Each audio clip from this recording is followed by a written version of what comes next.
Everything for tonight? That's everything for tonight.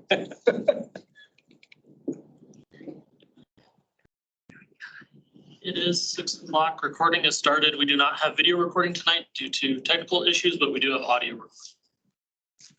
Will we have, what happened last? Oh, you. Oh, that's good. Read. Okay. Okay, call for order. Oh. Here. And then roll call. Chair Watson, Present? Vice Chair Vincent. Present. No. He's not. Vincent. Let me see. Oh, I No, no. I thought I was going this way. All right. Member Strong, Michael, but you're not this. That's the wrong Michael. Member Chisholm, I'm here, thank you. Member Emmelhan, Here. new member Johnson will be absent. Member Hughes, Here. alternate member Hart. Council member Russell, Present. Code Manager Lewis, and I am present.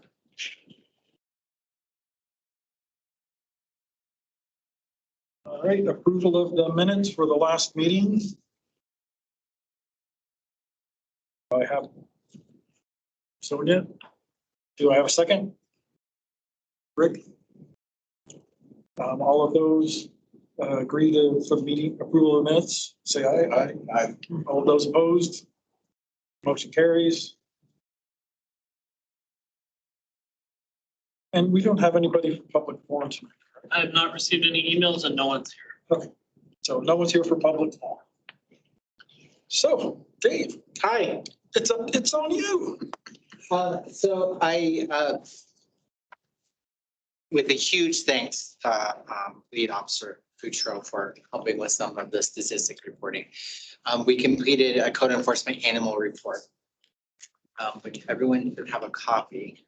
I didn't want to give this to all of you. It is being forwarded to council on Friday for their Friday packet, so that all council will have that on Friday. But I wanted to give you all an opportunity to see that first. The biggest things to highlight and the things that I really feel are important to understand about this is, one, how are our calls for service being received? And as you can see, that 77% of the work that we do within the code enforcement division is proactive work. That is work that if you were to look back 8 years ago, our proactive work was around 30%, which means our citizens were overly frustrated. We didn't have enough staff. It was a gauge as to where we were and the health of the community. To where we are now, where we are seeing a tremendous amount of work that we've caught up with a lot of the bigger cases. We are doing a lot more proactive work, especially for those annoying nuisances that people find to be the most troublesome, whether it be trash, debris, weeds, right-of-way obstructions, as well as animal control. We're being more proactive in those fields. Proactive meeting. We're self-initiating, or we're observing the violation and then taking action on the violation. Can I ask, what is dispatch receive 9%? What's the difference between that citizen generated? So citizen generated is when the citizen calls specifically or emails us or gives us an Engle fix directly to code enforcement versus dispatch. This is mostly used for animal control calls or very significant cases where someone calls the non-emergency phone number to report a complaint. I'm sorry. Similar. I just couldn't figure out what the difference was. Yeah, so it's just the way that they come in. If you recall, there's many ways that people can contact code enforcement. Code enforcement can be contacted by utilizing our direct phone number, can email us, can utilize the Englewood Fix app, or can reach out to dispatch directly. And again, people, when they call dispatch, they're usually for a more serious situation that may be in progress. Okay, that makes sense. Thank you. Sorry. Dave, is it safe to say that the weed enforcement, the weed thing, which is obviously the glaring one of the statistics here, is pretty much because of the wet spring and your thorough coverage? I would say that it's a combination of a bunch of situations compared to past years. During COVID, we had a difficult time hiring a seasonal code person. We only had them for a part-time position for a very short period during the summer. To last year, where we were able to hire previous year, 2022. We were able to hire someone, but we never filled the second position. We were unable to find someone that could meet what the need was or even have qualified applicants. And I think that was throughout the metro area. We just didn't have enough applicants. So this year, where we were staffed for both seasonal positions, one throughout the entire season and the other, there was a short break for a few weeks where they were not present.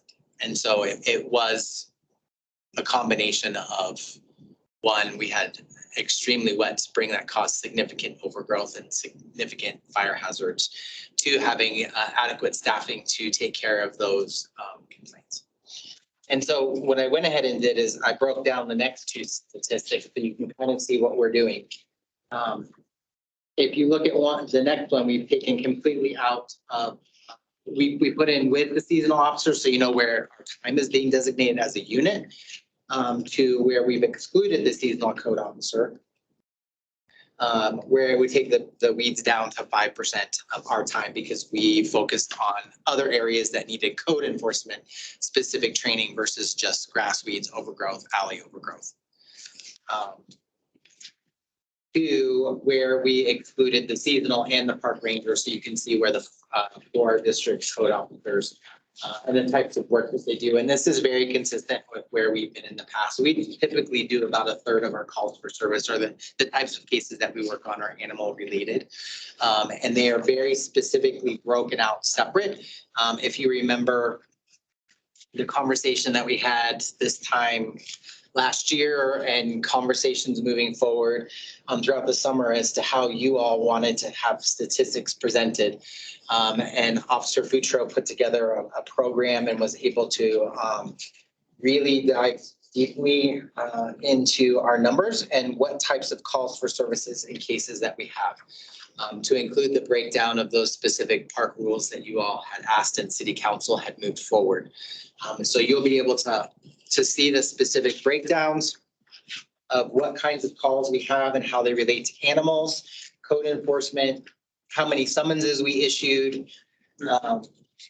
It also breaks down those specific park rules where we'll have more of an adequate accounting for next year. We just started that process, so you can see what kinds of contacts we're having in the parks. And as you can see, a large amount of those contacts are extra patrols where we are being proactive in being in the parks and being visible, just answering questions, patrolling the parks, making sure that everyone's enjoying themselves, having a positive experience, to mostly animal related. I think that would be the #1 calls for service outside of just taking that proactive approach related to animals. I think having the park ranger visible as well as code enforcement in the parks really has diminished the number of park rules violations that are occurring, because we are being so proactive in educating and being present and people seeing us to participate and make people feel safer in a healthier, thriving community park. And then we break down again what types of calls were by parks.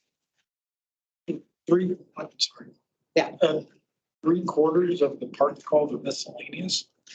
So we can't, the way that we categorize these is we can't capture every single 102 park rules. That extreme. It's like 58 or 56. And so we came up with the top ones, and then miscellaneous are just like flying a drone or, maybe doing putt-putt using a driver in the park, which is outright prohibited. It's dangerous, to a variety of those little things that we don't usually do. But that's a great question. That's kind of the catch all of those little rules, like setting off a fireworks. Clarify extra patrol. What does that refer to? That is a specific action when an officer goes into the park and is patrolling and doing a specific extra enforcement outside of typical regular duties. That's not a violation. Nope, and that's why it was categorized. It was specifically asked by this group, by Parks and Rec, as well as council, that we are able to articulate that there is no violation. So an extra patrol means that no violation. A specific directed patrol was initiated to spend extra time outside of the regular normal duties. And no violation was found during that patrol. Are the other numbers before you started doing the breakdown, does that include the extra patrol number also? So we didn't categorize anything and we usually tied it to some type of an action. We weren't able to articulate that. So we just took all of the cases that we had and lumped them into one number so that we're able to quantify that moving forward in the next coming years. So can I ask a question on that too, are all of these things under code enforcement and not under PD? This only encapsulates any kind of work that code enforcement, specifically the park rangers activities. But PD could also be enforcing some of these. The reason I'm asking that question is this really came up during public comment at the last city council meeting. Okay. And somebody came to speak about a homeless person being, I think, cited for trespass in the park. They were smoking in the park. And so would that have been PD or would that have been code? When it comes to most of the unhoused situations and on that particular circumstance, it was a police officer that had initiated that contact, not code enforcement. Okay, so sometimes the police could address any of these really, but this just is what the report is for code enforcement context. This report is solely based off of the actions of the code enforcement division and not within the police department. We actually have broken out separately our reporting module for code enforcement versus the police department. There's very different reporting rules related to national statistics and a variety of other things. But we do have zone officers that are assigned to work a variety of high profile areas as well as impact and police that do extra patrols within the park and do enforcements within the parks. Okay. So council will be looking at that. I was informed of a council request that was moved forward. So to look into that. I mean, somebody suggested, and I think this is true, that especially the no smoking was initiated by a group at the school that asked for no smoking. And there may be a council request or something that you all would be responsible to answer the questions, right, to the council request.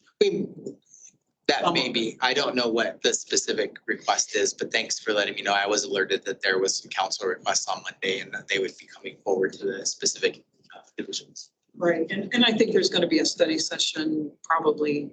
So, and it may not involve your responsibilities here. I have no idea.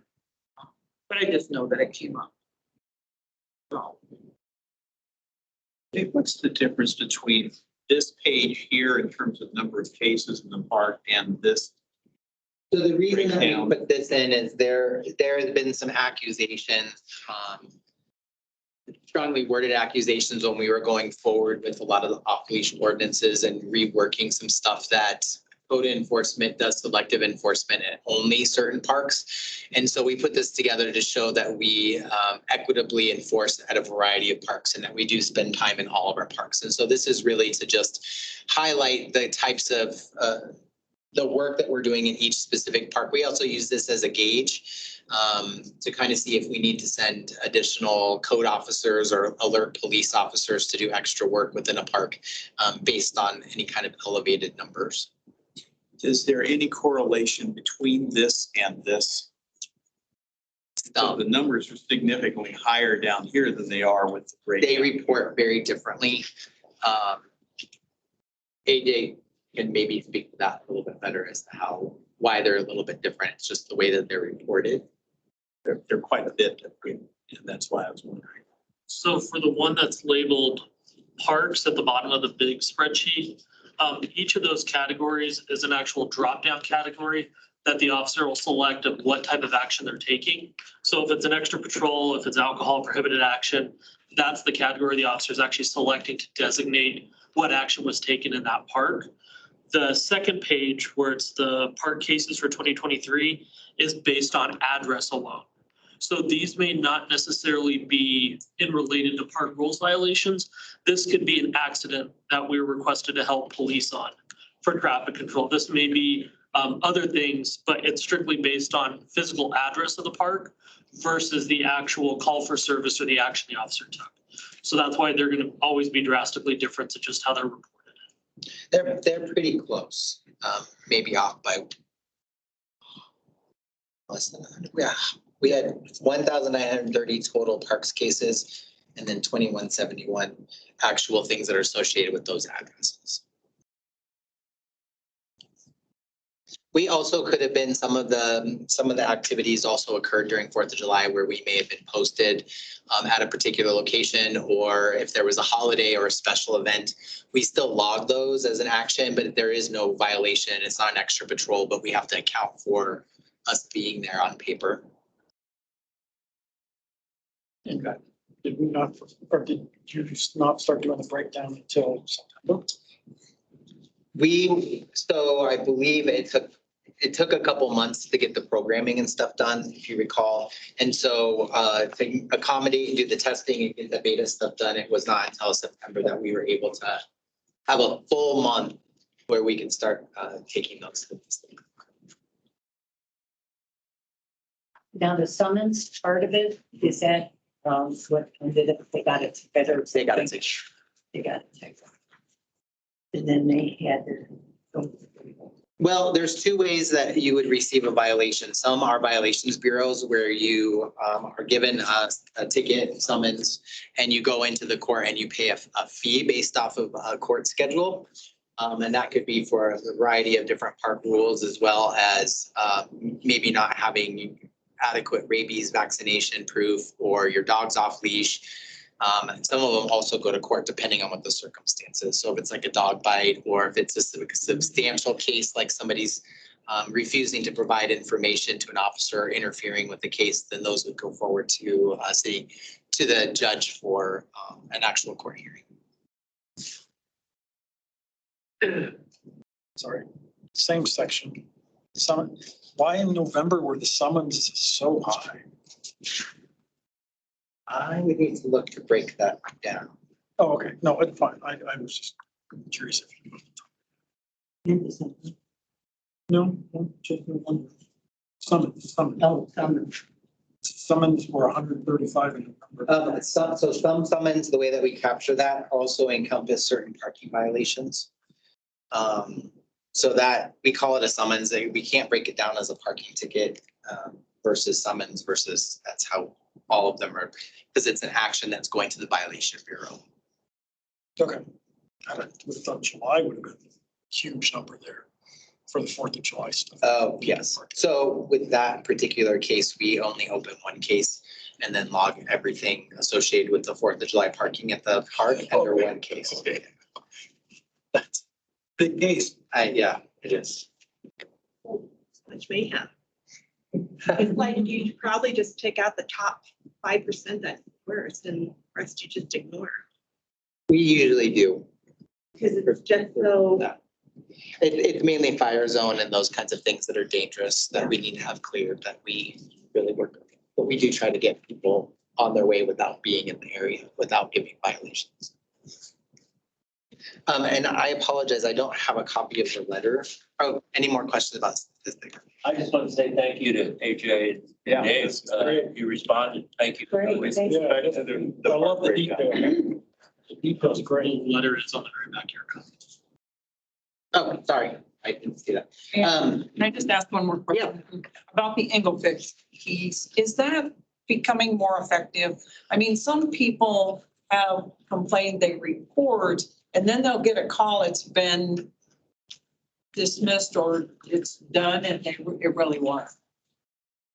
So for the Englewood side, for the code enforcement component, I can tell you that all of our cases are reviewed and we do respond to those. There are divisions that have opportunities where we've had staff changes and things are not being routed properly. We did meet today with city leadership to discuss how we're going to move forward in adapting and changing and making it more effective, especially outside of the code enforcement division and parking. Those are the two areas that are the most effective in using Englewood and respond within 24 to 72 hours. We also let people know that this is a code enforcement case that's coming off Englewood, that we're moving it into this phase. And if they want more information, they can call us because we have certain timeframes and periods that we work in within to try and gain compliance. And if they don't, then we have other options that we take. All right, thank you. Just a personal note, I've used it twice in the last 3 months. Both situations were taken care of within 24 hours. Wow, that is great. Yeah, we have a stop sign on Shenango that right there at Huron. And if you're coming down there, that's been blocked by a tree. And I just said, I took a couple pictures and sent it in, and my God, it was done. And who sent in the sign one? There was one about a sign. Was that you? On Floyd? Yes. Yeah. So that was Yeah. resolved. And I don't know if I went through the right channels, but I eventually got to the right people. Thank you. Yes. But once I got to the right people, the response was very good. Interesting side note, the billiards parlor there. Mhm. And my question or concern, it was on behalf of a number of citizens.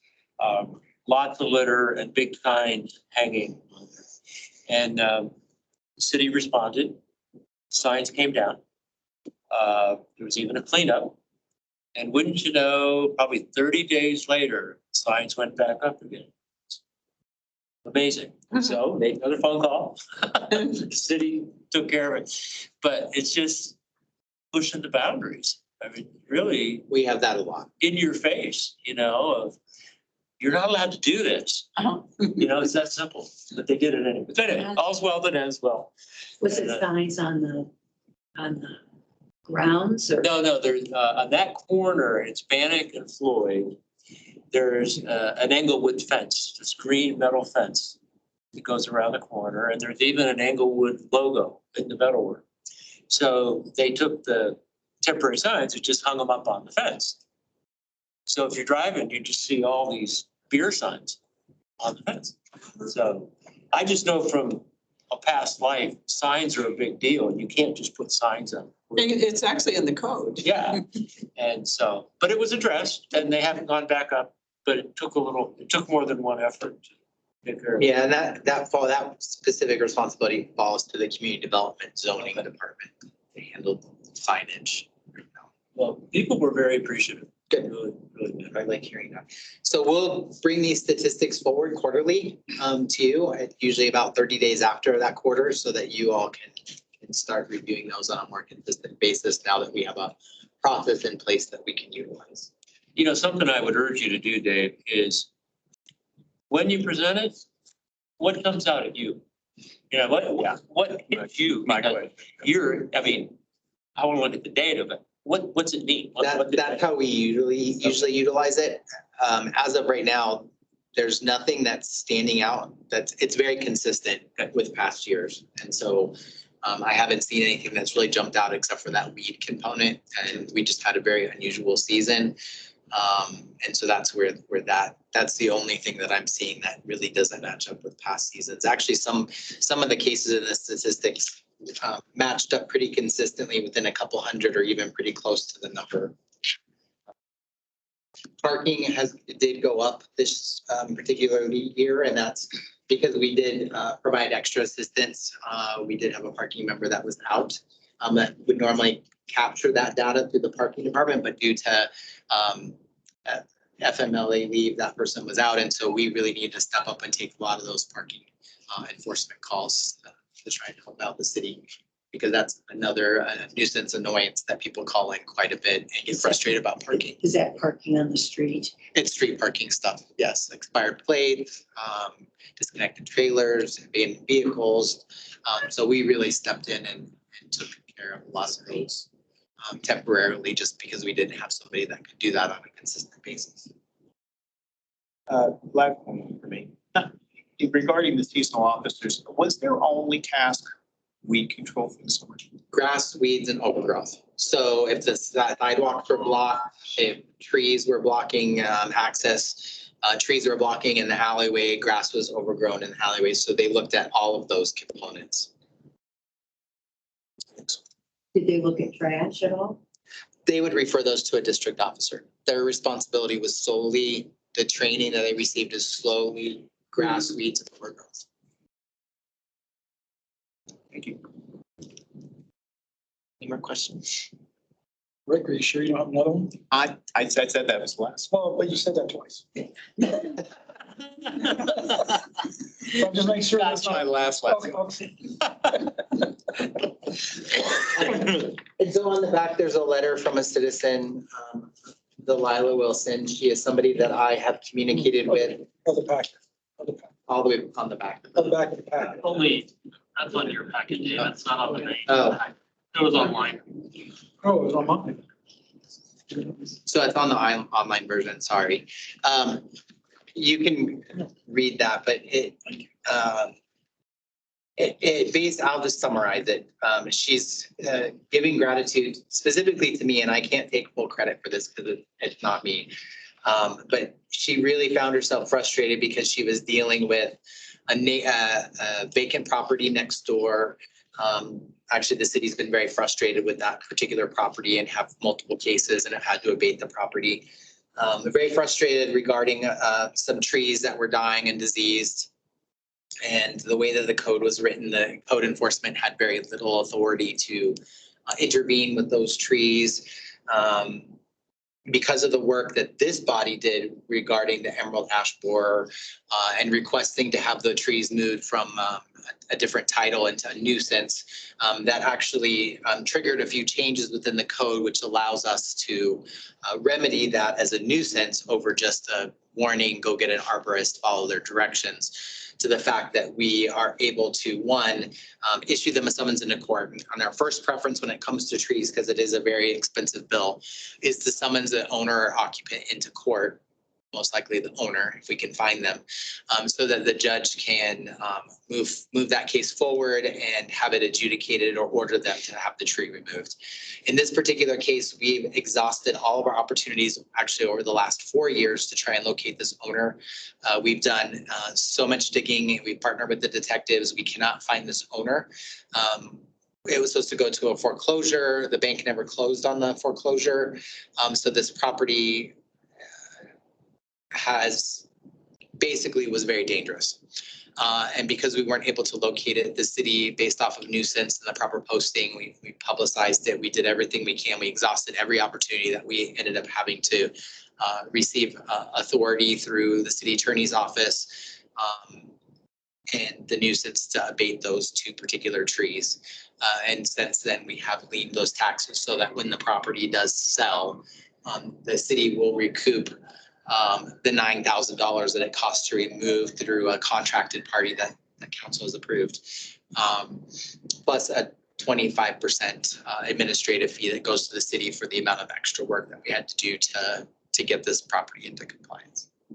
So it's a success story, not necessarily for code enforcement. I appreciate she's very grateful. She used us as the mechanism, but I don't think she understood the true magnitude of how this happened, and that this really falls to this particular body and council moving those emerald ash borer changes forward that this body had worked so diligently and made recommendations to the city council to adopt those new changes under nuisance versus where trees were before.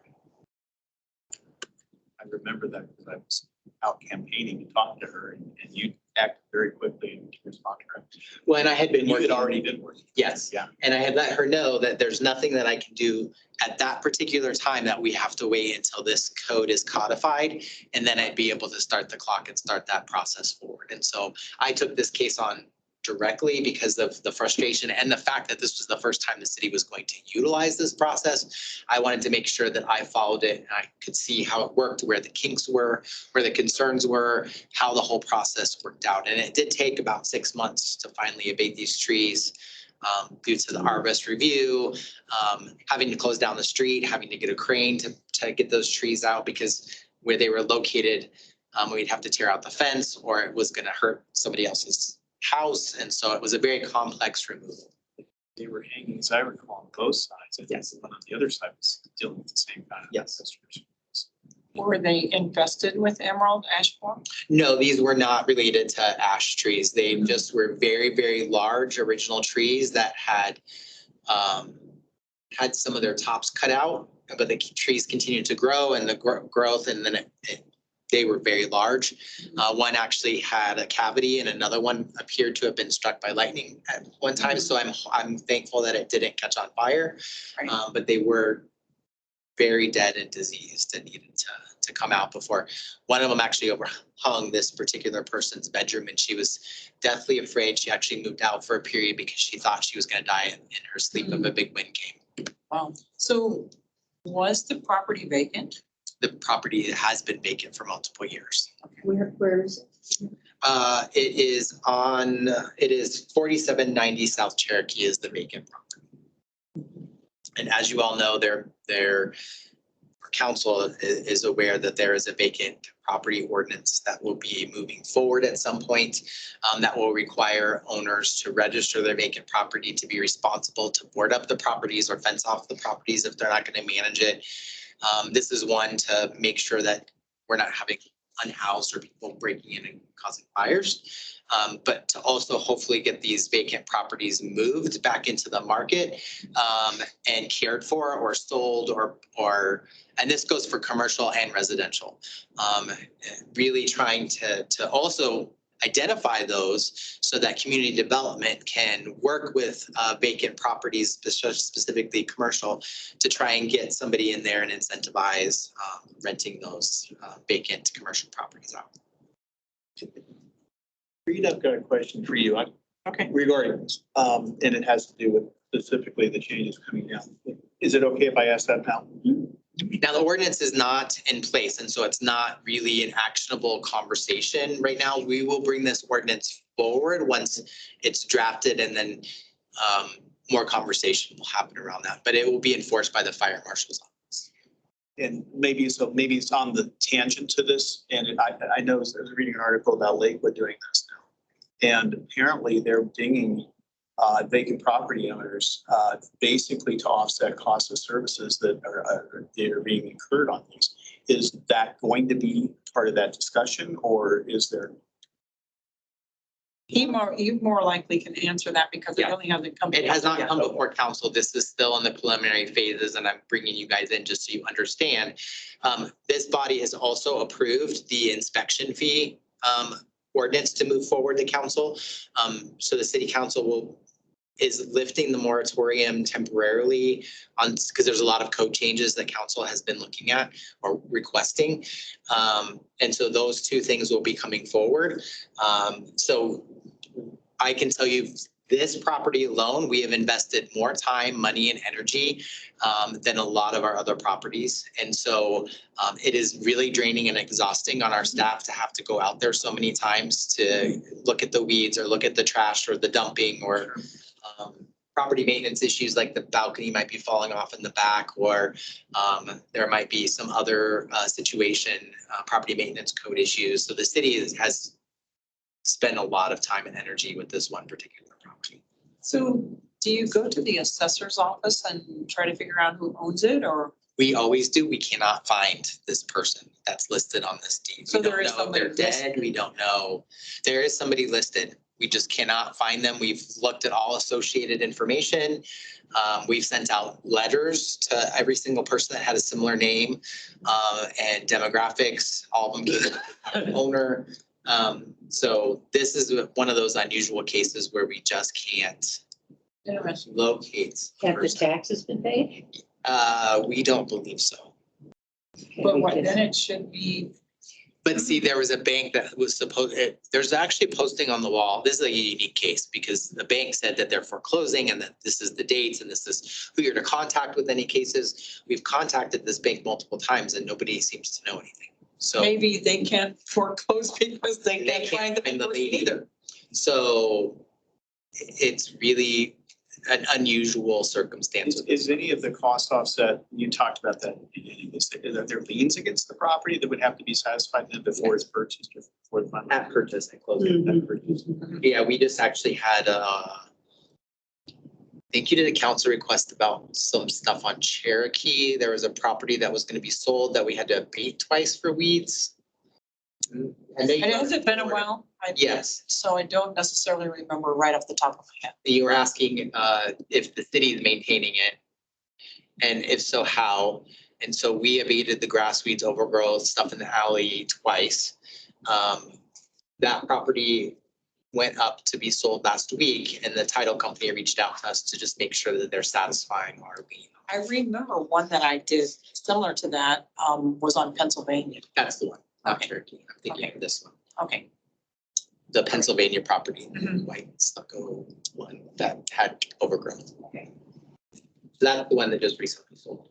Okay. All right. Thank you. I'll shut up, bro. Any more last questions? Meeting isn't over yet. I know. That's a good point. But he'll have another last question. Right. So anything else on statistics or? Yeah. Okay. Right? No, just kidding. Okay. So then code, thank you. Was that letter? That was that. Okay. Next is Rita. Okay, I finally did find out all the information. I do have a question, AJ. Earlier in the month, I had a call that the audio from last meeting was not working. And I listened, I didn't hear it either. I think I brought it up to the city manager. Do you know if did it get fixed, or as far as you know, you didn't hear that it wasn't working? I had never heard, from when I uploaded it the next morning. Uh-huh. I listened periodically through it, and it was all working. So I'm not aware that it wasn't. Okay. And it could have been just an upload issue. All of the meeting and video stuff is uploaded through YouTube into the city system. Uh-huh. And so there could have been a glitch, but when I uploaded it, it was all working and I never heard anything otherwise. Okay, so I'll go back and listen. I mean, do you still have the meeting that it could be uploaded again if it's not working? I believe so. I believe it's held for 30 days and then it's deleted out of Teams. Okay, so Um, it could be getting closer past to that 30 days, but Yes. I will listen again. So the two questions, part of the reason I wanted to listen to it was I thought I took notes on both questions and I couldn't find it, but I was looking this morning and I did realize both of them are here. So one of them is the re-inspection fee. Code Manager Lewis just brought up that it will be coming forward, I believe, at the next meeting, which will probably be the first meeting in March. And there was, I talked to the city attorney today, and the moratorium wasn't resolved. We were hiring somebody to go through all the codes and look at different things. Well, they're not starting right away. And she had gotten so many calls from departments about getting code changes, so they dropped the moratorium for right now. So that will come forward. And I think the reason it hadn't come forward sooner is because there was a moratorium on that. So the answer to that question is, I believe the first meeting in March, that re-inspection fee will come forward. Meaning it's instituted. Meaning that it will come to city council for approval to increase that fee. And I mean, I view my job to make sure, I think this committee asked for certain things. They were okay with the re-inspection fee, but they wanted certain things in place. Let's see if I have that here. I don't have the draft letter right here, but you all, I'm pretty sure it probably went forward how you approved it. And I will check that out. That's how There I was some wording changes. Yeah, there was a little bit of wording changes. We were willing to approve it with certain requirements. So I believe that'll come forward in the first meeting in March. The other question was, and we kind of did know this about the e-bike update. Council has not received an update. They did turn it over to the Parks and Rec Committee, who are looking at it, and they haven't come back to council with a report yet. So, trying to think who is on Parks and Rec, which council member. I will ask on the next meeting for if Parks and Rec has been talking about that. Do you know? I was just at their meeting. I did a presentation of like an update on off-leash stuff. I didn't see that on the agenda. Okay, I apologize. One of the new council members is assigned now to Parks and Rec. Tina. is it member Prang? I think it Yes, is it is. member Member Prang. Frank. Okay, I will ask her. And I mean, we'll see, but the council does want to hear back from, you know, the work that we did. And actually, I do think that it is probably something that the city should look at. So those two things, the member Johnson and member Hart were appointed. Actually, member Johnson got put, Miss Hart had a commitment for 2 or 3 months and she couldn't be here. So she got made the alternate. And then afterwards, he had also applied to Elevate Englewood. So I think he's going to miss a couple of times also. So that doesn't create a quorum problem for us as long as everyone is here. Well, and they technically haven't been sworn in yet. So So we're empty. Well, but the quorum is still based on having a full commitment of people, right? What is our quorum? Is it 4? Okay, so we have 5. So 5, 4 or 5. 4 is a quorum. 4 is a quorum. So, unless you have other questions, that's really all I have tonight.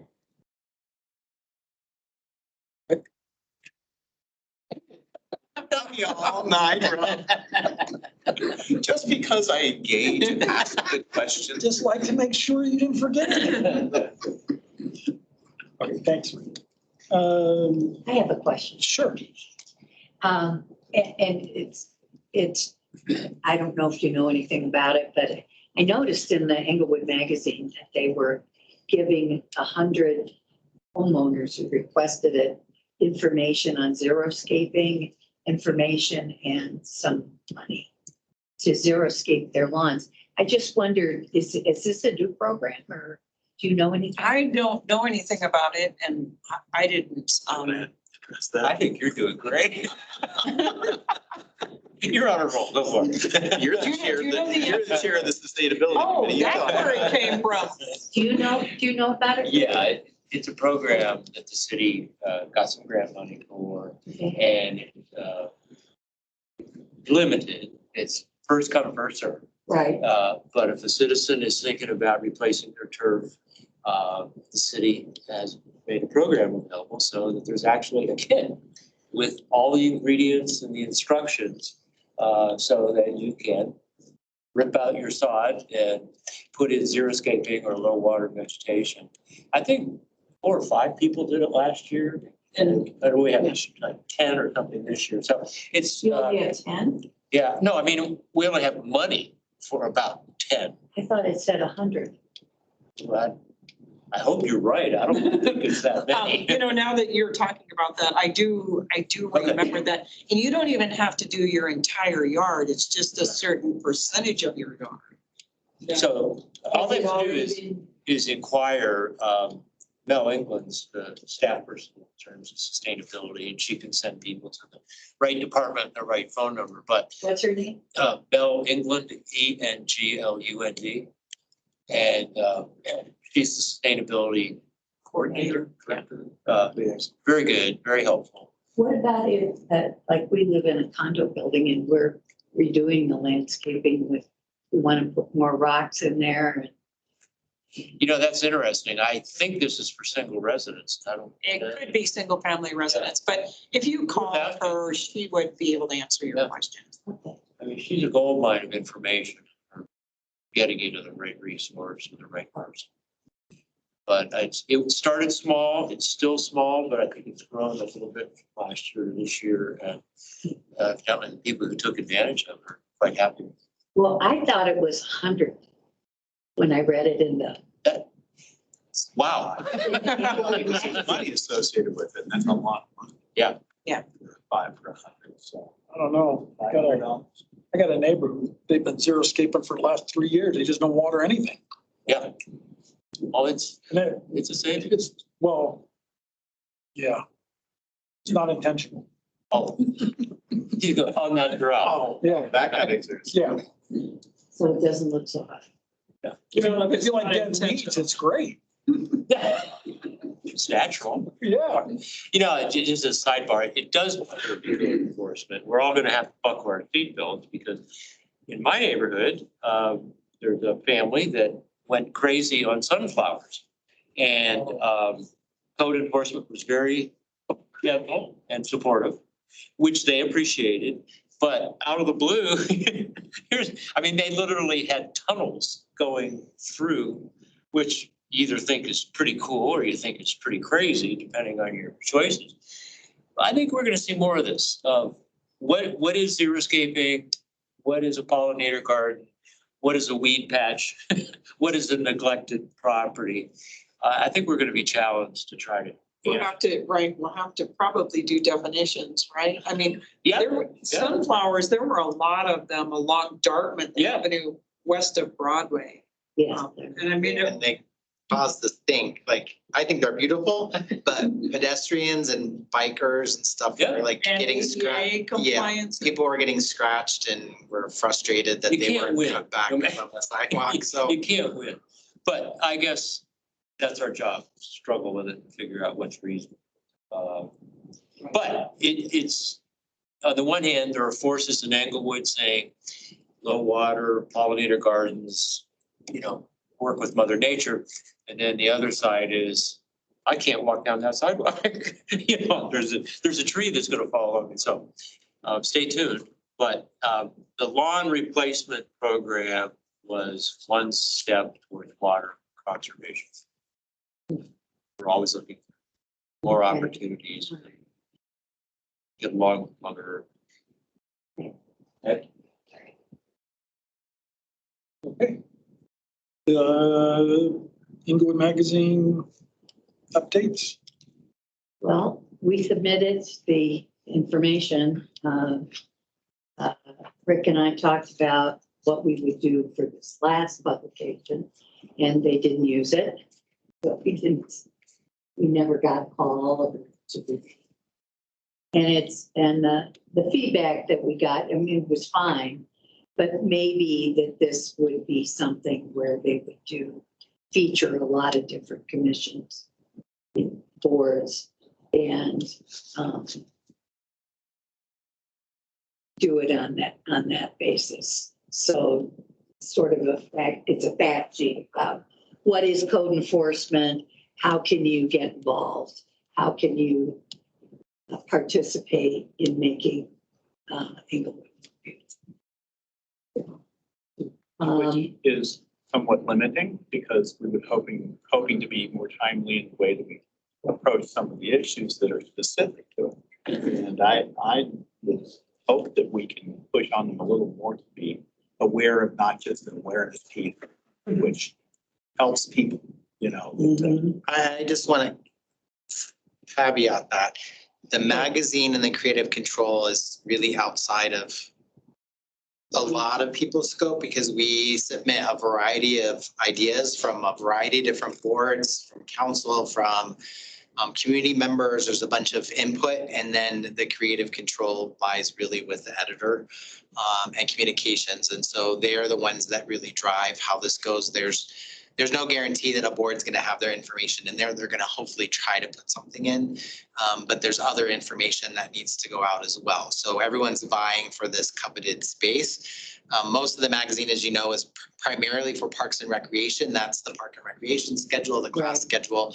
And so that's the primary purpose of the magazine. There's a lot of extra stuff that goes in there, communications from council. And I've been frustrated on more than one occasion that something that this group has put in or I put in has not made it, but that's not up to me to decide.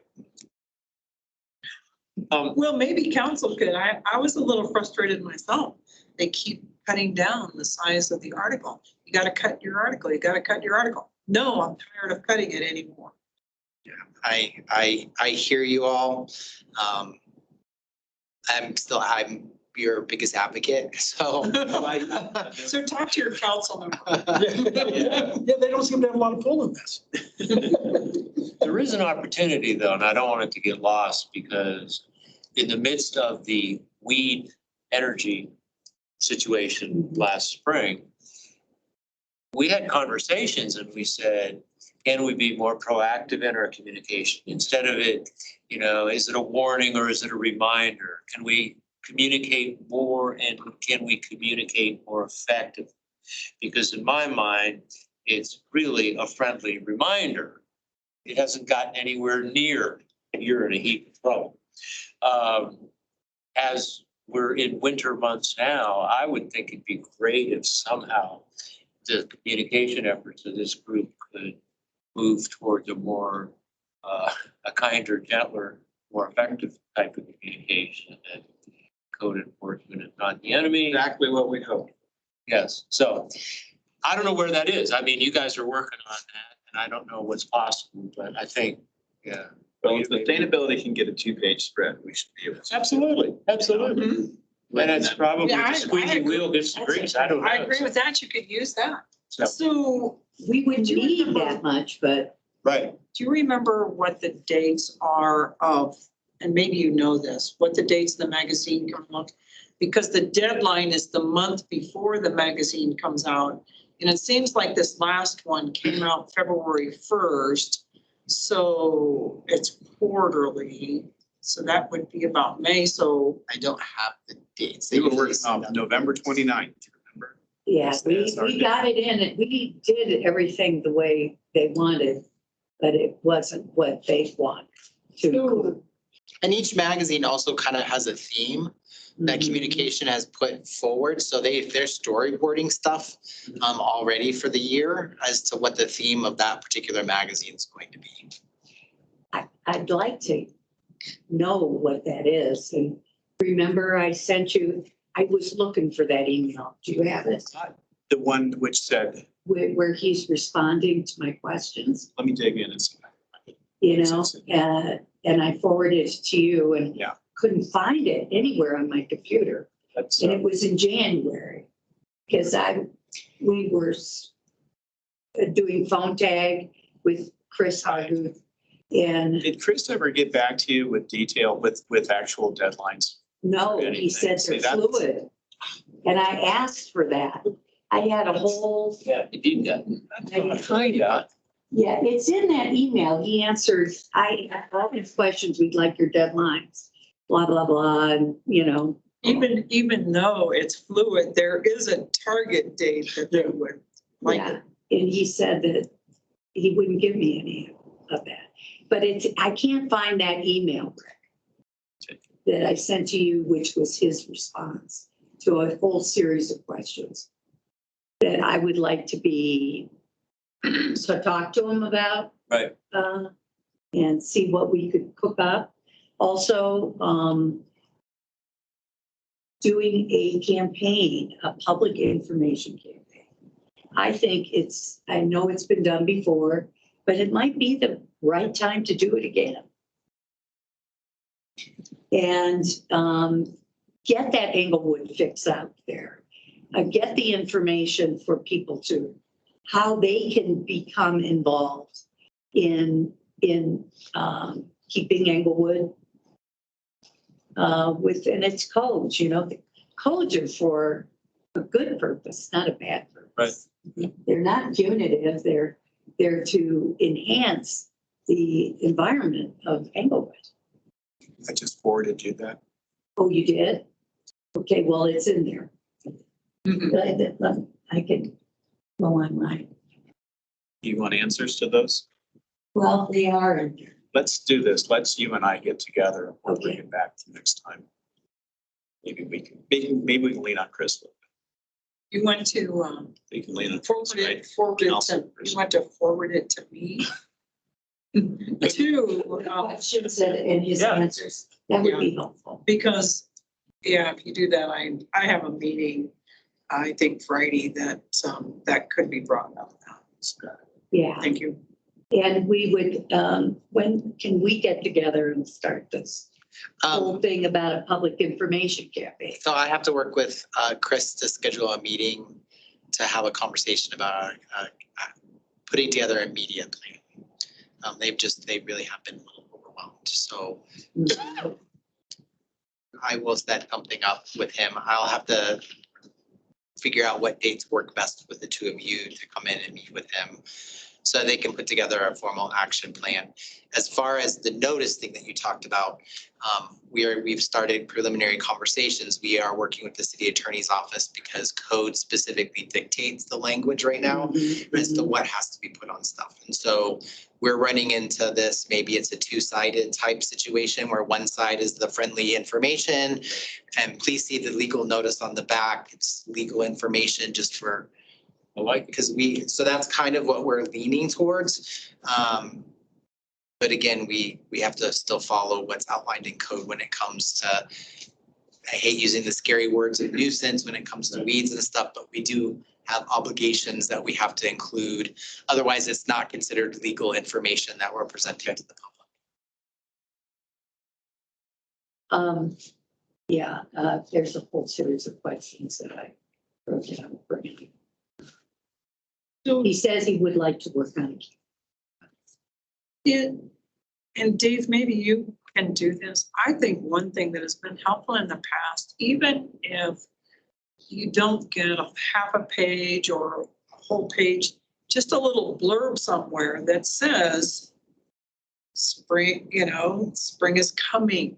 Remember, your responsibility is to clean up the weeds in your alley. And I mean, just a little reminder, because I think people do read the magazine, and I think sometimes, especially new people, don't necessarily know what the responsibility is. And I know this panel has talked about it, and I'd like you guys to maybe work with communications or figure something out.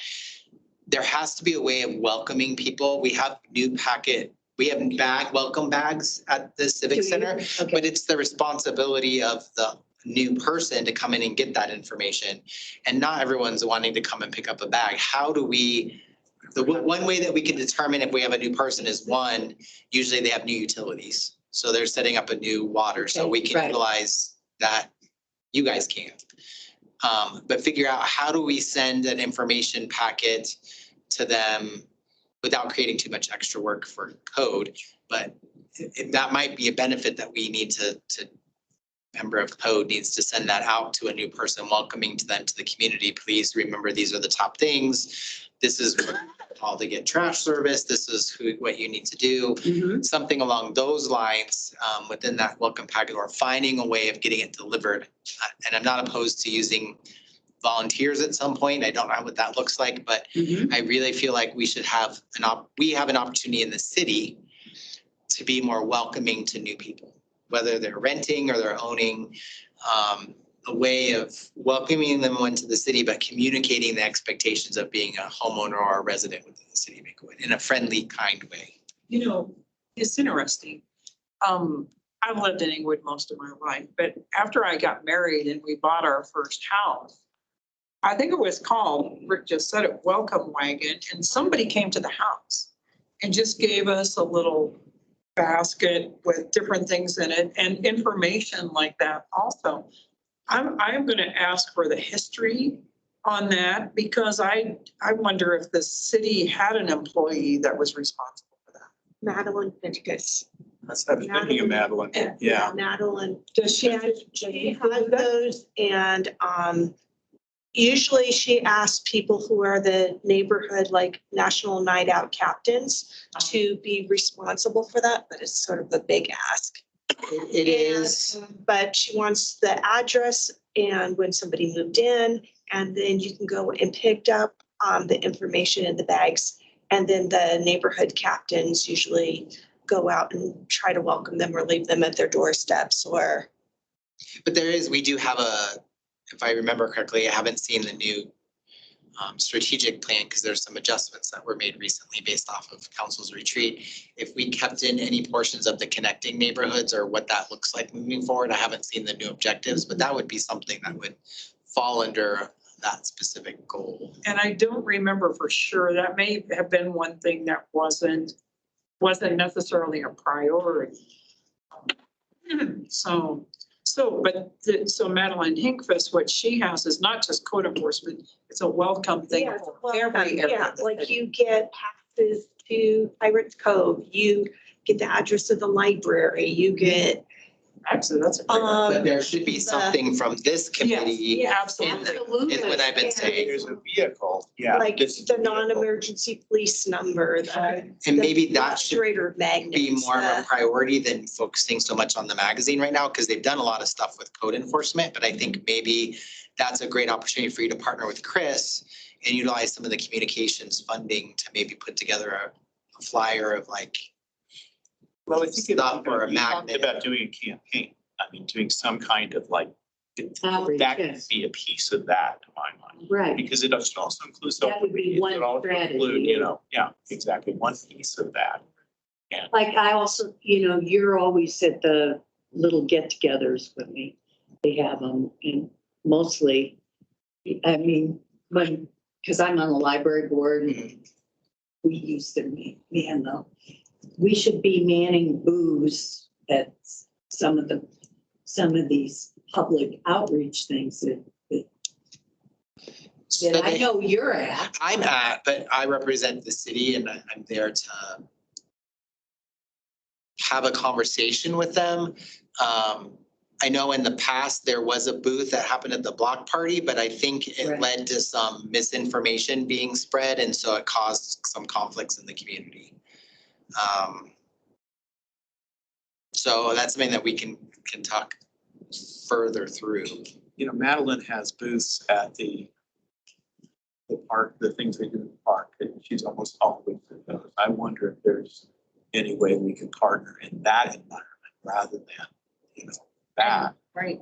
Maybe developing some sort of leaflet that could be distributed like last summer. There were a lot of get-togethers at the park. I don't really remember. Yeah, we have neighborhood nights at each Neighborhood park. nights. Right, and I mean, the city had representatives there, and Right. I mean, I think it would be a good opportunity if this committee developed a flyer and maybe a magnet. A magnet about Englewood Fix or how to do, this is the number for the website for doing a service order, just for getting people involved in Right. and how they can participate instead of complaining, I like that. I'm sure you've got money in your budget, don't you? Well, see, and this committee, I don't think has any budget either. Budget. I know we do. And we don't really, code enforcement is under the police department, but this kind of stuff really falls within the communications team and a variety of sources for funding. And again, when you all talk to Chris, that's something that he can figure out where the funding is coming from or what departments need to move that forward. Because code enforcement, again, we work within a few titles, but code enforcement is a larger concern that this committee may not touch on, like zoning and building and fire marshal. And there's a lot that goes into our code and people Sure. forget that we're one small component of the bigger picture. Could we challenge Rick and Edie? If we had a frequently asked question list. So for example, here's a question. Gee, I just got this note on my front door or my back door. Is it a nasty gram? Am I in trouble or what's this all about? That's probably a question a lot of people, if we could just identify some of those questions and the answers, I think it'd be a good starting point. The creative people could put pictures and lay out design, but I'll bet you we could come up with probably 5 big questions people in Englewood ask about code enforcement. Who, what, where, when, why. Maybe that's something we just challenge our adults to do. It's a good starting. I think that is actually a good idea for the next magazine. I do too. Is, I received a notice from code enforcement. What do I do next? Yeah. Reach out to code enforcement. That's the number one complaint that we have is nobody communicates, and then we're down the line 30 days and we're now at their door and nothing's happened and we're having to be a little more forceful. Because we know it's coming. Come June, You're talking. phones will be ringing. But not just weeds, but any code Any enforcement notice that, comply with it, reach out to code enforcement. This is how you can communicate. Do you have examples that maybe we could put in the magazine? If you get this, Like what does the yeah. what notice does it look like? mean? Yeah, sure. I'm sure you do. And we could say, this is what, this means and what you should do. Yeah. But you might have to be generic, there's a space limitation. Yeah, that's the thing is we won't have a lot of space. Do So it would you be have a more generic one? a generic, Notice, we can't put that in there. It's too long. No, just, a generic notice, It is huge. maybe the first part of it? They probably would not want to put that in. Okay. not, Because not, it's a full not, page. not the door, I don't think she means the door notice. Do you? The notice of violation. No, that's not what you mean. Right? No. Yeah. Well, You just mean something that says something in general along the lines of, hey, you got a This is what notice it on looks your like. door.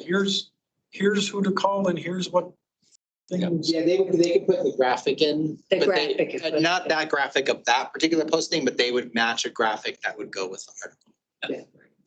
If you see something like this is what it is.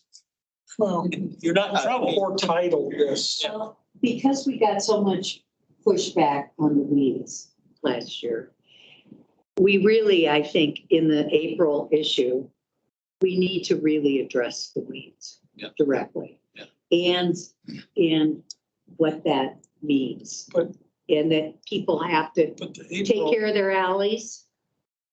it's as February- well as their it's front yard. It's February 21st, if there's one coming out We're in getting ready April. to do this I have to look because I know an email is coming out this week. I think Englewood magazine. Oh, wait, somebody said the one came out, so It came out February 1st, so it March, was in April, so that'll- publication in January. so that'll be May 1st. Okay, Well, this next is what he says. He said,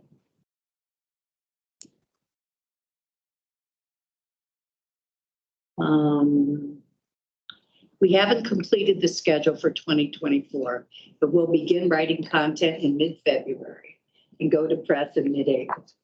We'll send you a link to submit story. Okay. Haven't gotten that yet. okay. So if they're going to press in mid-April, that means that it will come out May 1st. Or that's the target date. Which is perfect for the weeds. Right. I think that's a great opportunity. But you said something, and I want to put this in perspective. We issued almost 5,000 grass weed notices, and we maybe heard from 10 people. So it really, the pushback is only from a small group of citizens, and I don't want to discount what they're saying. But if we've issued 5,000 notices and we have a few people that are upset about the wording, we can address that and we can educate them. But I really want to stress that overall, the program has been very successful Yeah. with very little pushback or anger from the community. And Just and this I would like to say that I don't think we're not doing this to address them. We are doing this to address everybody because for every person who's got that notice and did something about it, there's a bunch of them that probably got a little panicky. And they took care of it, okay? But if we can educate them as to what this is and why we get it and help them to not stress over it, but to, like you said, take a direction on this. And here's what you do and that kind of thing. I think that's the bigger issue that I think we should address. And I know this committee talked about perhaps addressing the wording on the notice of violation. If that be. We'll pick a few of the things out, like you could be fined up to this amount of money or charged. We're gonna take some of those things out, and it's probably gonna be a back and front, like I just said, where it says, you know, this is your responsibility. Please see the official posting on the back for the official legal thing that we have to include. So Yeah, I think that's kind of the direction that we're leaning toward with Can that. we see that before Yeah. It will, but before it goes out, before it shoots? yeah, we will do our best. It takes a long time to put something like that together. I understand. I think that citizen view of it or citizen take on it would be helpful. Right. Just nothing else. I would like to see it and you would like to see it, right, as communications. I just think, you know, yeah, it's, Well, on the committee. that's probably should that's say the it too. point of this committee is to give feedback to. And you can come down and be there to just review it. But I'm just devil's advocate. That's pretty much run by the legal team, isn't it? So the way code is, it's very complex with nuisance, and there's a lot of Supreme Court and legal precedents that's been set and established as to why we have to use this specific language. Our language is not unique to Englewood. The language is very consistent with case law. We have to provide a specific notice, and we have to outline and notice what that ordinance violation is and what the time frame is to resolve that and what potential consequences could be. It does sound very scary and very harsh, but there are certain things that we can take out that are not required from the legal perspective, which is why we're trying to do the two-part front and back, where the front would be, you know, you've received this notice. These are some things that you can do. This is why it's happening. Something that's more graphic with some pictures or some things that would make it look less scary, but also please note the legal disclaimers on the back, something to that effect. So it takes the sting out of the legal portion, because everyone's going to get a little freaked out. I mean, you get something in the mail saying you've done this, or the city is telling you that you have to do this. The component is, one, people get scared because it's a legal notice, but two, people also get a little upset because they don't like being told what to do with their properties. And so that's kind of where the conflict is that we've had to provide education on in the past. But you know, the one thing, I mean, we were told it was being used as educational, but it said notice of violation. I mean, so is there any way to separate it out? Like even doing a postcard mailing to everyone? Because I know that other departments do that. And saying, you know, it's springtime, be sure to take care of, you know, just do an educational flyer to every household. And then, you know, if you're in violation, you can expect to receive a notice of violation. I think we had discussed that at one point, and I think we were really trying to rely on the social media and putting something in the magazine like we've had in the past, because doing those, I don't remember the cost of it's $8,000 to $12,000, somewhere in there, to print, produce, mail to every single home. It's very costly. And that would be something that city council would probably need to weigh if that's an expense that city council would want to move forward. I think that was the concern we had, because in the past we've received, not just our department, but other departments have requested these postcards, but they have been very costly. And so they've chosen not to do it. And I think that may be true, but all of a sudden after last, I don't know, with everything that went on, not necessarily with the recall, but other things that happened last year, maybe in conjunction at the same time, a lot of council was complaining, what are you doing to notify the citizen? And so we got a lot of postcards last year about a lot of different things, the stormwater, all different kinds of things. Yeah, and I know some of that funding was done through like grant processes and things like that. There's really no, that I'm aware of. I've tried to find specific grants for code enforcement.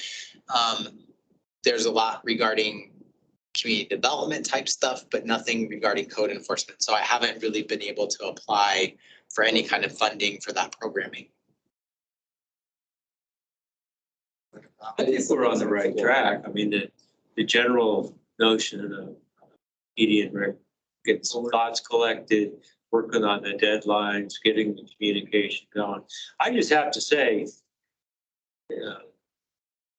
unscientific market research, when I was out campaigning, talking to citizens, vast majority of people were supportive of code enforcement. If anything, why aren't they tougher? Why don't they do more? We do hear that too. So what I heard in public hearings and stuff, which those folks have every right to their opinions, but in my mind, that's a minority portion of the electorate. Because if anything, what I heard was our alley's a mess and code enforcement ought to come in here and do this. And I said, well, they can't do that.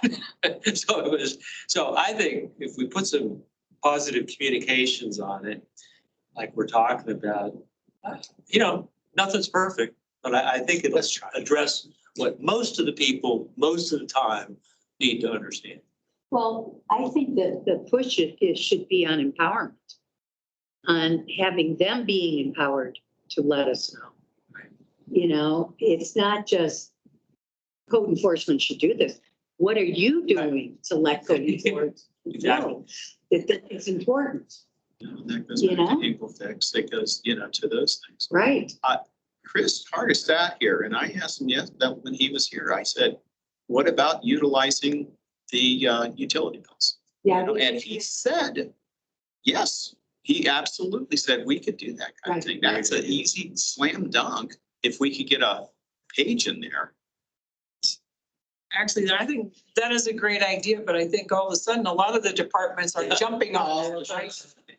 All of the slots for that have been filled up for months to come. Well, it'll be Then we should interesting to start putting see it the out. effectiveness of this once there's something in there every time. Will people just quit reading them?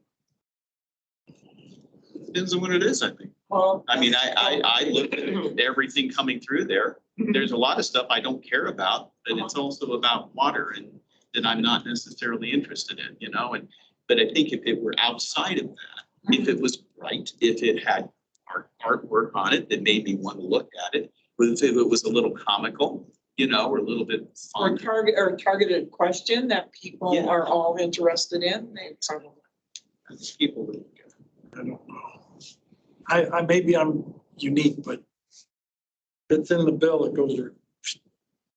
I mean, if it's Not the bill though, right? Not the bill, but if there's stuff in there with it, You can lead a horse to water. yeah. I mean, that's just me Look personally. at it and see what it is. And then decide whether I want to read it or. Let somebody else make that decision. Okay, well, I think we'll just go ahead and call up Chris, or should we do it with you, or what do we, So how we proceed?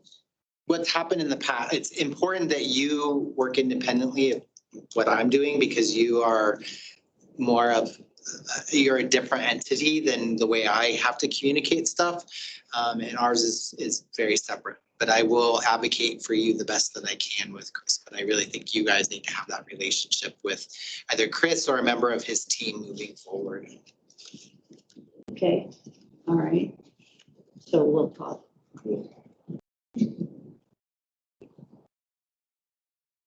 Okay, anything else on that? I won't say Rick, but You looked at me. I did look.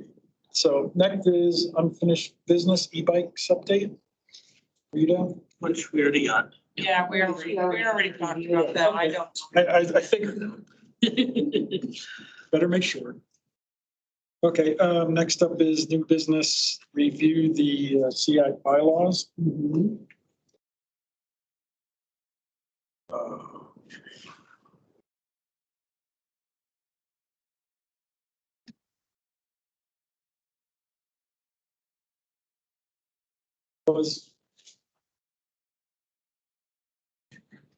Was there anything in here that we really needed to review? Anybody looked at it? Over. I mean, why, was this just left over from No. months past? or- No, this was requested last meeting to review the bylaws as it was a new year with the new board. Ah.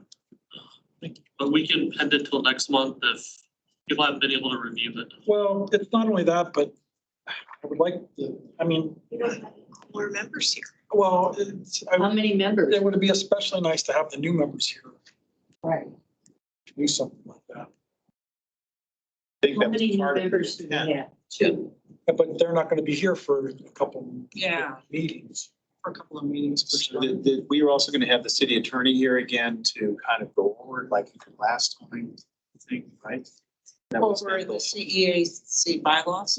Well, but also the presentation. I mean, there's a whole bunch down here under B. So that, all those attachments are just for the new members. So they can pull them off, review them. I'm not printing the entire 300 pages with Bob's rule and all that for them. So that's really, the B is just for the new members. Okay. There's no action that we need to take besides swearing them in when they show up. Like we had last time. Yeah, I think the bylaws, I brought that up last time because I think the question came as to whether we need to be meeting all the time. You know, what is it that is the focus of this committee? What are we supposed to be doing? You know, that was really kind of the reason he brought up the bylaws. I mean, I guess my question is, are everybody okay about being here every month, even though, you know, we don't necessarily have a lot to talk about? I think we work at the request of council, at your need in terms of feedback and things like that, but It's up to you all for your board. I mean, it is set up specifically to meet every month to have consistency, but it is up to you as a group to say, hey, we're not going to meet this month. Let's do it on another month. But that is something you all need to vote on and decide on. That's not something that I can make a determination on it. And council even, they can make the request that you meet every month, but that's your prerogative here. Right. I think it also talked about it, sustainability. I don't think any group should meet for the sake of having a meeting. The first issue is there a decision or a position that city council wants us to take? Or there's something a department would like our input? I think it's the chair's obligation or duty or right to simply ask us, do we need to meet next month? And it should be legal for us to say, no, we don't need to meet next month. So my feeling is, I don't like going to meetings just out of habit. It's like, we're gonna have another meeting. I don't know what we're gonna do, but we're gonna have another meeting. Whereas, I'm looking forward to the meeting because there's an e-bike decision that city council's gonna make and they wanted our opinion. So that's the litmus test I use. And I think sometimes meeting can be more meaningful and rewarding if they've got some meat on the bone and there's a reason to meet. So that's my opinion. I was surprised at a sustainability meeting. I said, do we need to meet next month? They all threw tomatoes at me. I was like, we got to do it. So that's good. You know, there was energy. They wanted to meet. So I think it might be good for you, Rob, every now and then. Yeah, no. Do we really need to meet next? I think that's a good question to ask at the end of Yeah, meetings. Like yeah. that. That's, I'm good with that. Does that make sense? Is there any negative feedback there?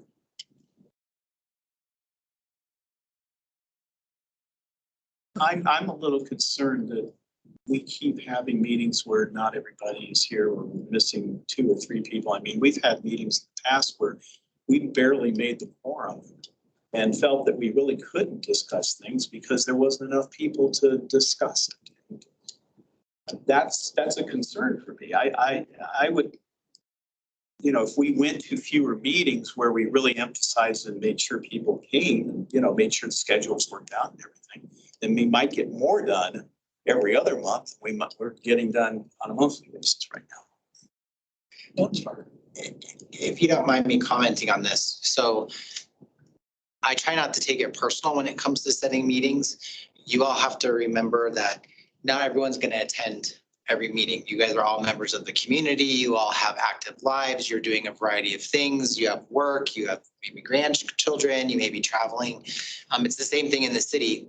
We schedule a meeting, but not everyone is going to be able to attend, and that we'll have to catch them up at some point. And so I don't want you, if you are working on something, I don't want you to limit yourselves if you have a member that's absent. It is their responsibility that if they're going to be absent. Maybe they partner with one of you to seek out the information. Again, this information is public, so they can review the meeting on their own and the documents when they're away to see what decisions were made, what information is being discussed, or what they need to review. So I think ownership from any member, just like myself, if I'm on vacation for 2 weeks, it's incumbent on me to check in with my team members and my supervisor to see, is there anything that I've missed? I go through my emails. I watch videos of council if I'm gone, so that I'm well informed from when I'm absent. And so I think I would approach it from that aspect. Don't let a member or lack of members being here keep you from doing the work that you're doing, because that's always going to happen. Right, I agree with that. But historically, this committee, even when I first got on it, was ad hoc. And they only met if there was a reason to meet. And early on, every time we met, we talked about chickens. Oh my gosh. And actually, I think before I got on, the big topic was potbelly pigs. And so,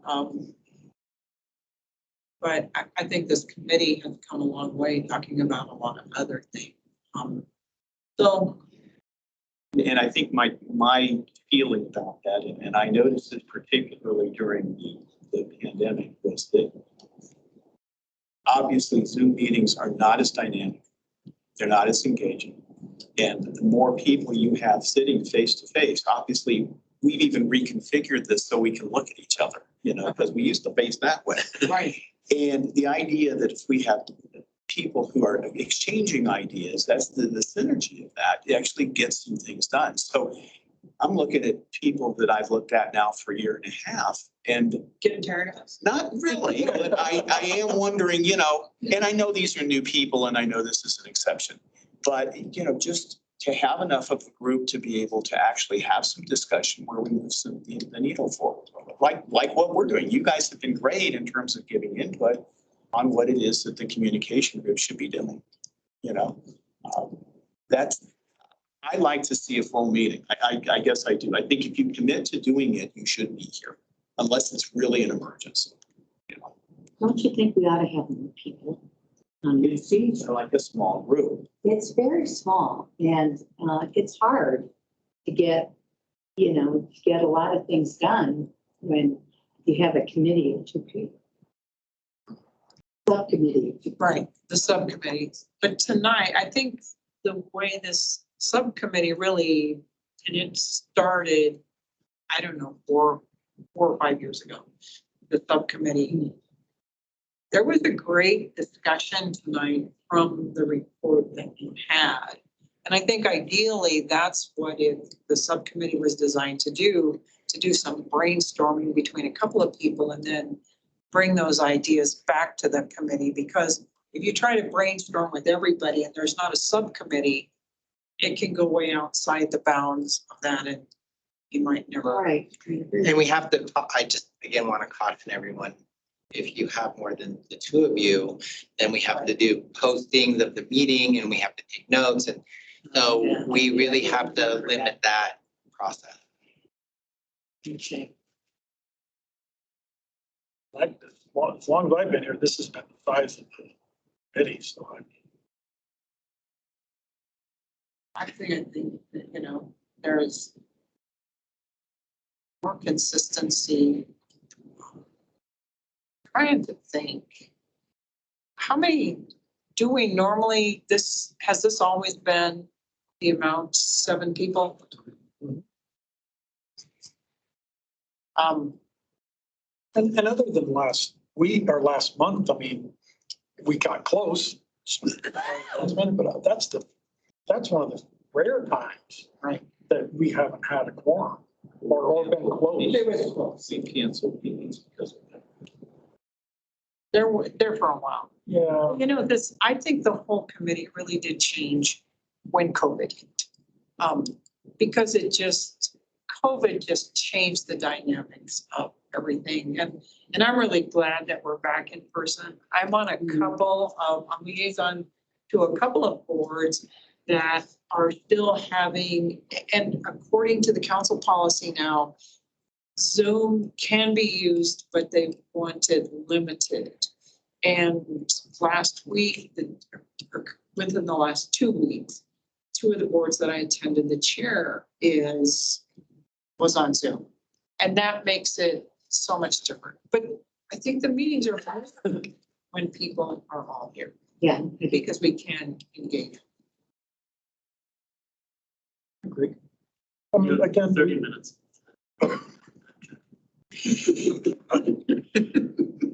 we're doing okay. Yeah, we're still. Yeah, we could still look at the end of the meeting and say, hey, we really don't have anything for next month, and we can go from there.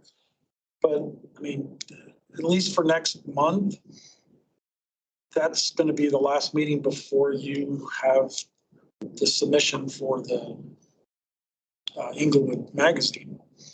So we probably want to discuss. We need to meet. Yeah, I mean, that's just my thought. If we get a submission, yes. Yeah, and if we don't, then you can let us know and we'll have Alex cancel the meeting. I also just want to throw this out there as an option. Not that this is something that you guys want to do very often. The chair can always call a special meeting if you just want to have a 20-minute conversation about something as a group. And we can do those by Zoom and they can be very quick. So we have used those in the past. I don't want them to be a standard practice, but it is something that we can utilize if it really is just to convey some information about something or a decision making about communications. We don't have to necessarily meet just for that, but I do like Councilmember Russell said, I do like having in-person conversations and brainstorming. I do want to say this newer group has been great about brainstorming and having conversations openly rather than being so formal and rigid. So I do appreciate these conversations. So, when do you normally post the meetings, AJ, for how long before the meeting? And then, So per policy, it's posted the Thursday before the week of the meeting. So I post them last Thursday by noon is when it needs to be posted. If we have an emergency meeting or something like that, it can be, I have to have a minimum of 24 hours. Based on the work I have to do on the back end to set up Zoom, do an agenda and all that, I really ask for at least 72 hours or more. Otherwise, I'm doing it from home and you're paying overtime. Because I mean, it is a lot on the backside. so in which case it probably is best to keep the meetings on the normal schedule we have. And there's probably very few things that this committee would have to meet for emergency purposes. I think the only reason that we had done it before was last minute change to ordinance that was going to go forward. Okay. I think that was the only, I think there might have been another one about a communications piece at one point. But I know you always do the agenda. You guys don't have to meet for the full time too. Like we're brainstorming right now, but if we're done having a conversation, you can adjourn the meeting. If we're only 20 minutes into a meeting, that's it. Then And it's over, yeah. it doesn't, you're not committed Right. That's to that time frame. Yeah. But we just don't want to go over that time. Well, yeah, Alex, he's gonna. I don't get to see my kid for 48 hours during the meeting. So. Okay. Dang. Well, I would say if we can, when Rick and I meet with Chris, and hopefully he can assign us one of his people to work with us on developing and campaigning. We don't have to necessarily meet in March. And even if we do have an Englewood, they're going to write it. Okay. I mean, they don't we just do a little fact sheet background thing to them that these are the facts, and they end up writing it and doing the graphics and all of that. And I think they give it to you to approve. So the way that process works is whatever they put in the magazine, there's a few of us that are selected to review the whole magazine before it comes out for accuracy, to be compliant with code, for grammar things or any edits and changes. So that's kind of, I'm on just that portion. Oh, that's good. I didn't receive it this last time, because I didn't have any submissions that went forward. They try not to always include people that aren't involved with some aspect of the storyline. Well, if we meet, we can kind of do our summary. And I assume, AJ, you could, we could submit it to you, you could send it out to the group for review, In other words, we don't necessarily have to meet in person to at least get information out to be prepared for the next meeting or something. And if we get somebody to work with us, then we could develop a whole plan for public information that we could come back to you for, saying that these are the elements of public information. This is how we're going to do the outreach. These are the tools we're going to These are the use. tools we've got, these we're considering, and next meeting, please come back with ideas or suggestions for us, And as long as you get it to him before the Thursday before the next meeting, he can easily include it in the Did your duty. agenda.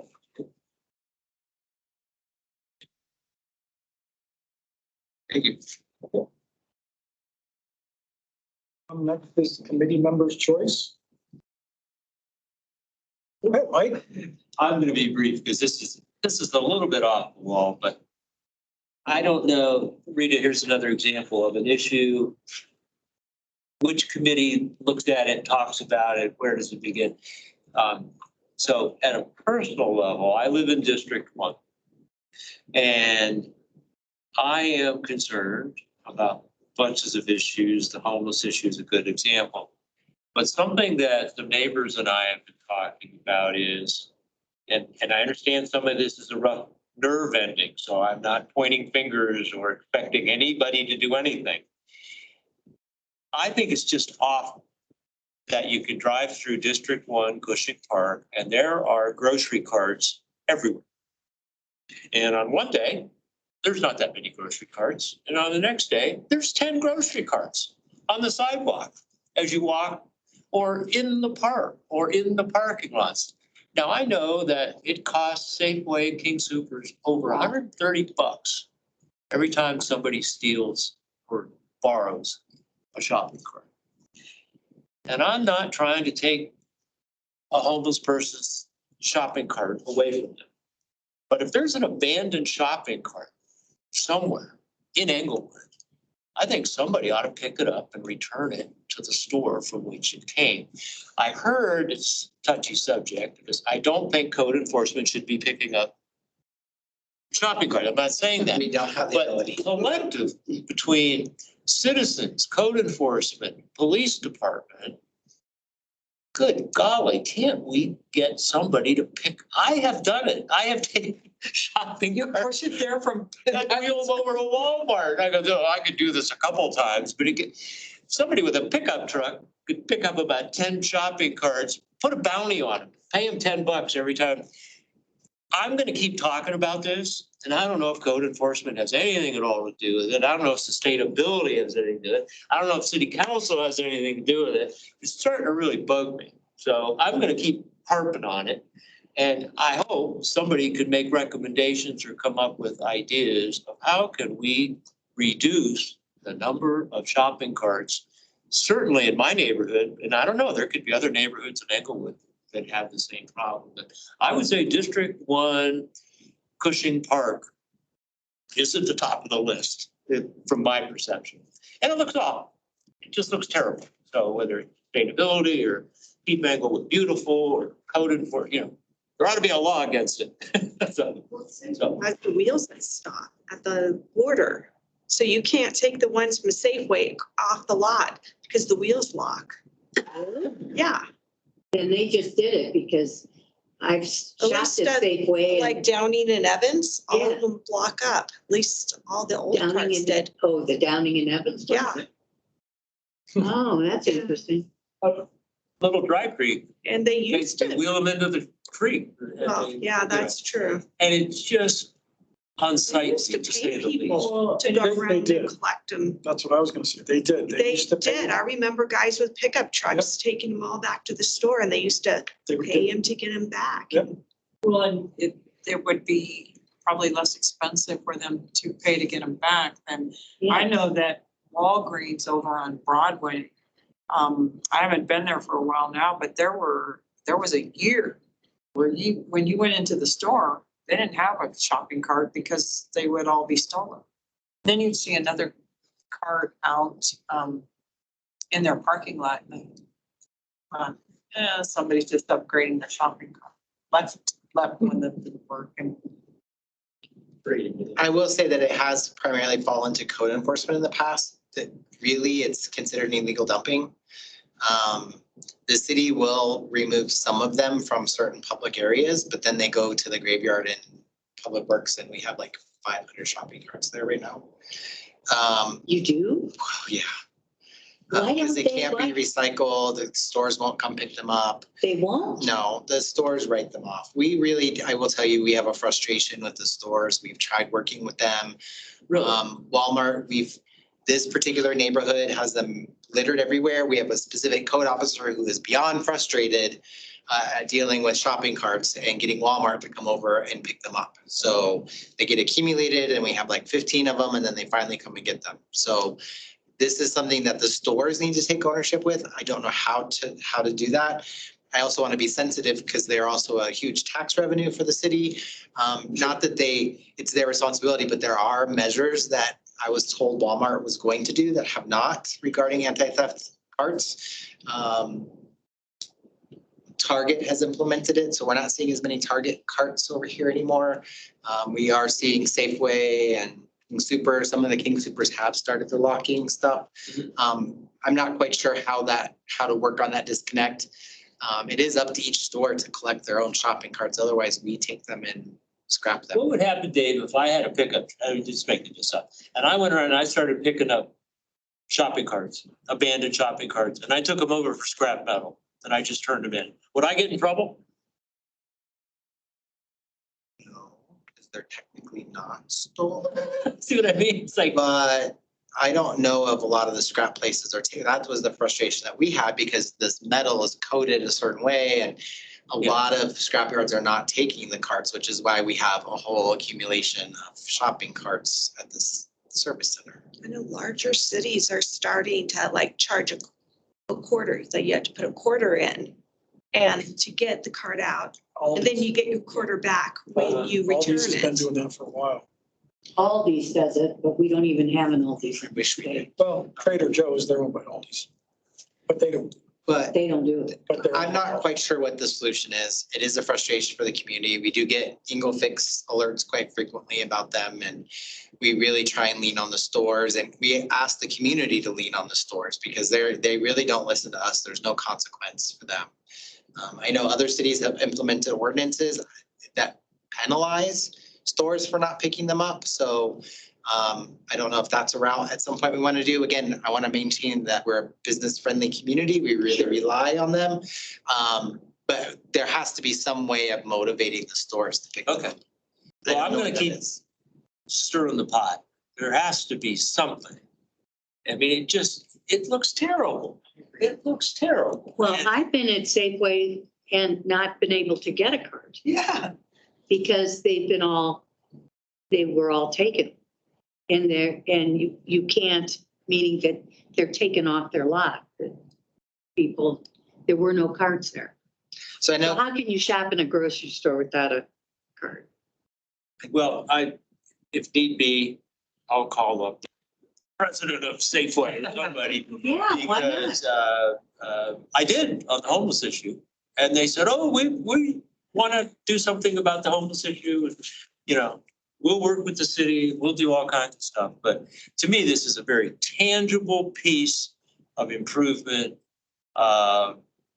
Maybe Tri-Cities homelessness has an idea that could be done. I don't know, but it's ridiculous. Our city looks trashy when this stuff just laying around. So We agree. and look out, I'm on it. It is a mutual frustration for us all. Yeah, I will tell you that the store at 5050 South Federal has the anti-lock theft cards, and we're It not does? seeing, oh yeah, we're not seeing them leaving the parking lot as much anymore. As they lock. Is that something that could go, Good. this is a Rita question, but is that something that could be implemented as far as sort of a requirement that if you have cards, that they have to be corralled or, do something? I don't, again, I don't want to step on businesses that, push back hard on that. But if it is becoming a trend, then it's got to be a cost at some point to these places. Yeah, they write them off, but there's a lot of. Well, and I put down grocery cards on my list here. I don't know, it's kind of like Code Manager Lewis was talking about, being business friendly, and then you start penalizing, then you have to do this. I don't understand why they don't do the locking wheels. I know Safeway, I go to Safeway occasionally, and they did have locking wheels. As a matter of fact, I took one out to groceries in the car, or maybe I was bringing it in and the wheels locked up. And so when I took it in, they have a little thing that unlocks it, Yeah. but it is a problem.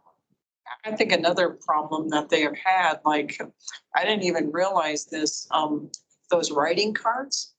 I think sometimes when they get charged up, they'll take those. That's expensive. They'll take those. Yeah, you only go so far in those. Right, then it charges. The charges are on the wall, so. well then, off cuff. So Floyd, the city put good markers and bike lanes, really did a good job. It looks great. On Floyd, On Floyd, and it's safer. It addresses a lot of issues, but I was walking the dog and I was going down Floyd, and there in the bicycle lane are two homeless people with their shopping carts going at traffic control of Englewood, just passing each other or? they're coming at each other, but I just thought it was funny. Oh, okay. The two homeless people with their shopping carts at the bicycle lane going down Floyd. I give up. It's going to be interesting to see what happens on those bicycle lanes when we have huge snowstorms. I mean, if we have dry years, that's not going to be a problem, but we got a lot of snow. Well, Is Englewood doing anything to work with Denver on this problem? On, With Denver? I don't know that the mayor goes to different things like Dr. Cog, Denver Regional Council of Governments. And I think Denver hasn't necessarily been real cooperative with us and reaching out to us. And I mean, we have talked about that. And my point of view has always been, if we're going to fix our problem, it has to come from Denver because we can't fix the problem by ourselves. And I'm, to be real honest with you, I'm pretty frustrated even about Tri-Cities homelessness because Littleton and Sheridan pay their fair share, but they send all the homeless people here. What? Well, How did they do that? there's no services. That's where all the services are here in Englewood. I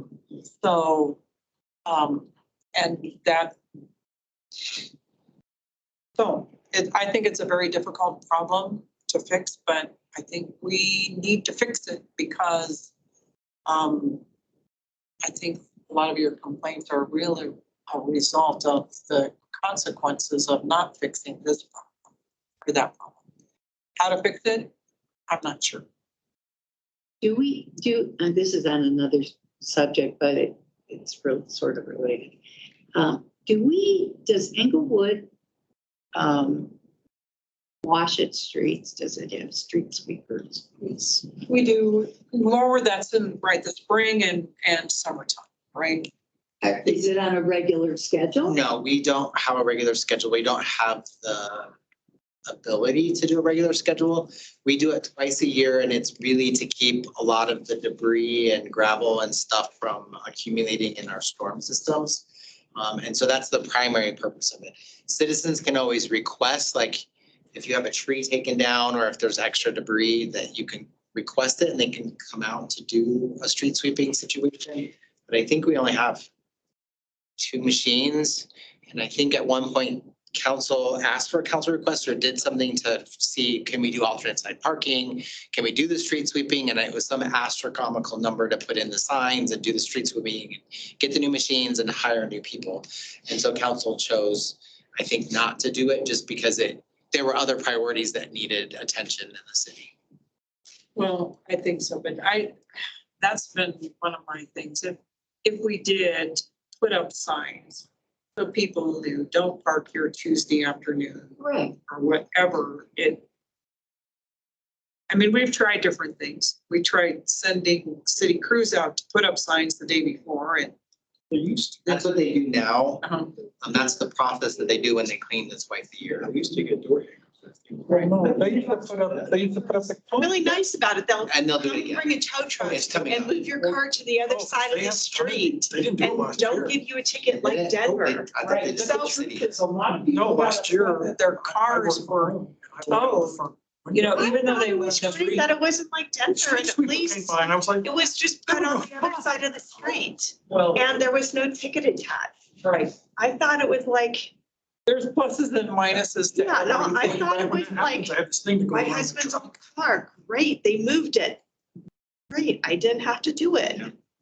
There are a lot of positives with that process. I think one is getting abandoned vehicles out, making sure that people have fair and equitable access to on-street parking. I think there's a lot of positives, but there's also a lot of negatives. Like you have to have the staff to do the enforcement, you have to have the tow, it's very complicated. That council evaluated at one point. But I think Englewood does a nicer job is more respectful to their citizens than Denver. 95% more.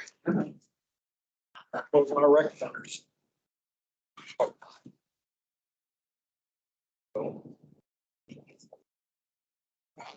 Well, I think street sweeping is, really cuts down on trash and dirt, and makes Oh, I things look better. And, having it in Denver, I've loved it.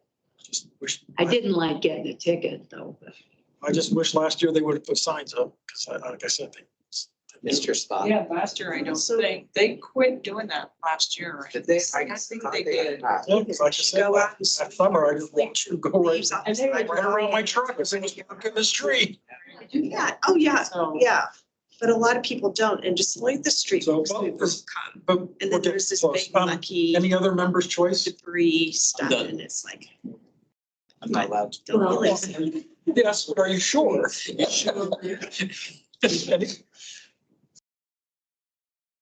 Any other members' choice that you'd like to discuss? are we gonna have a meeting next? That's the next topic. But I'm going to say yes for right now, unless anybody is opposed. Do we have anything specific we need to discuss? Just mainly I mean, I would like to follow up with what's going on. Have options there. And the new members won't be here next month either, or next meeting. No, not sure. probably not here either. Well, I mean, Whenever the growing. Well, then whenever they're coming, March, do need to- April, I think this right, year even more though they towards can May. read all of because it's this, colder. I think it might be a good idea to open it for questions Probably or more even towards have May. some sort of presentation. A little bit. When everybody's here. Oh, we have one, when the new, yeah, the one that will And come then back you're this gonna year. hire. Dave did have that presentation, the overview that you did. Oh, yeah, I will do that probably individually with them, try and schedule a Okay. presentation, just Linda has served on Code Enforcement Advisory Committee in the past, but it's changed dramatically since she served on it, and her role will be very limited in her current capacity. So Thought her name sounded familiar. But do you believe the first meeting that both of them are scheduled to be here, guaranteed is May? Is May.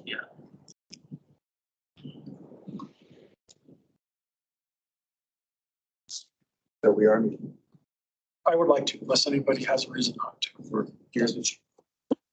Just, we'll plan on it. Maybe it'll be short. Make it be an hour. Yeah. Okay. So let's plan on next month, March 20th. And maybe we'll be short. All right. Short and substantive. All right. Is there a motion to adjourn? So, Second. there we go. All right. I think we're good. Thank you. All right. Thank you all very much. Thank you. Okay.